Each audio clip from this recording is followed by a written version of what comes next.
So my latest blog post is out, and guess what? Bankruptcies for businesses are reaching a 15-year high. Think about that for a second. When businesses have to restructure or close, people lose their jobs and they ultimately have to file for bankruptcy. That's why bankruptcies have been rising steadily all year. Last month alone, it was a 15% increase. Now, you ask yourself, why?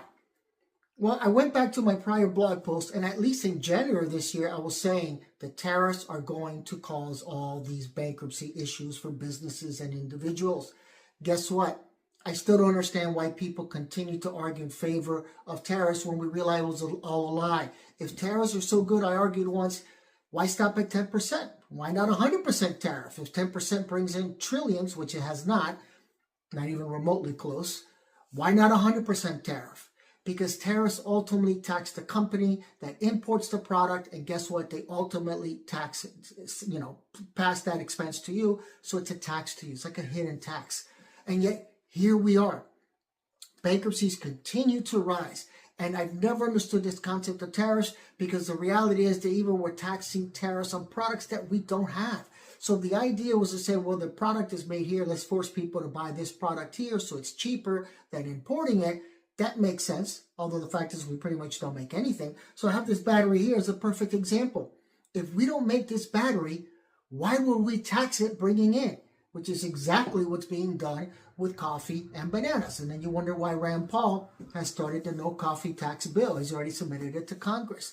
And now even the Trump administration is backing off, saying they're going to have to make certain exemptions for tariffs. Why didn't anybody at the administration know this already? This is common sense. This isolationism approach goes back to the Great Depression, when we were taxing imports, and guess what happened?